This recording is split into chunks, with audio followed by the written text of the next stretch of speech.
Бүгүнкү күнүбүздө эң көп кездешкен, бирок байкалбаган, биз маани бербеген бир көйгөй бар. Ал да болсо пайдасыз, маанисиз иштер. Элестетиңиз, жашоодо адам баласы күнүмдүк тиричилигинде эң зарыл болгон нерсени алуу үчүн дүкөнгө же бир маркетке бара турган болсо, 3 нерсеге көңүл бөлөт. Биринчиси убакыт бөлөт. Убакыт бөлүп ошол дүкөнгө барат. Экинчиси эң зарыл болгон нерсени издеп таап алат. Үчүнчүсү ошол нерсенин акысыны төлөйт. Эгерде алган нерсесинин акысыны төлөй албаса, ошол дүкөн ээсине ал адам карыз болот. Бул жөн гана бир мисал.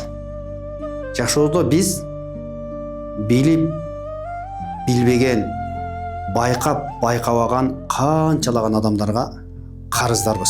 Бирок бул нерсени биз байкабайбыз, билбейбиз. Бирок ошондой бир карыздар бойдон жүрөбүз. Мисалы, өзүбүздүн жеке жашообузга жана үй бүлөбүзгө тиешеси жок бир сөз сүйлөп, кээ бир учурларда башка бир үй бүлөнүн жашоосуна бүлүк салып коюшубуз мүмкүн. Же маанисиз эле бир суроону берип, адамдар ортосунда талаш тартыш жаратып коюшу мүмкүн. Же маанисиз нерселерди жазып, бүгүнкү күндө мына соцсеттер болуп атат. Эң көп колдонгонушулар ошо соцсеттерде жазылган бир комментарий же адамдарга карап бир шылдыңдап мазактоо иретинде жазылган маанисиз нерселер адамдардын көңүлүн калтырып коюшу мүмкүн.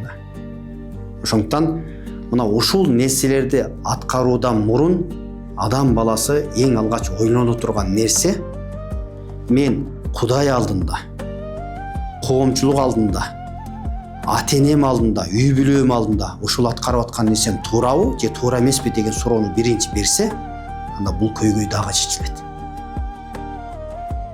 Антпесек, биздин кээ бирге убакыт коротуп көргөн нерселерибиз бир секундталык көрүүбүз дагы бизди сааттар түйшүктөргө айлантып коюшу мүмкүн.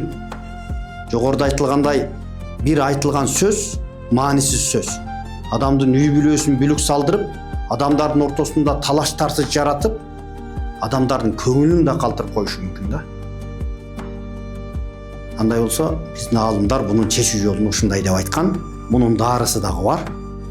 Аалымдарыбыз айтып атат: адам баласы бул дүйнө акырет бактылуу жашайын дей турган болсо, анда пайгамбардын 4 хадисине аңдап, түшүнүп, амал кылса ошол нерсе жетиштүү дейт. Ошол хадистердин бири пайгамбар саллаллаху алейхи вассалам хадисинде: мин хусни исламил мар'i таркуху ма ла я'них. Мусулман адамдын мусулманчылыгынын көркөмдүүлүгү өзүнө пайдасыз, маанисиз иштерден арылуусу, таштоосу дейт.